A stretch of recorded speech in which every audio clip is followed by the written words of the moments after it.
Ovdje imam jednu domaću autohtonu jabuku, ne znam tačno koje sorte. Evo, kad bude zrela, ona je malo ovako po crveni, dobije ovu rumenu crvenu boju. Sad ćemo da vidimo kakav ukus ima.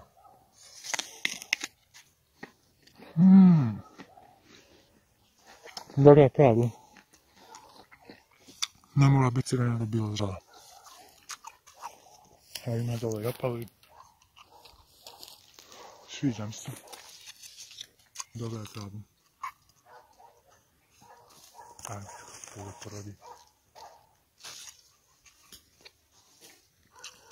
Lijepa je, lijepa je.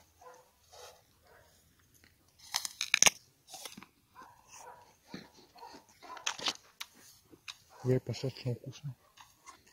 Ajde.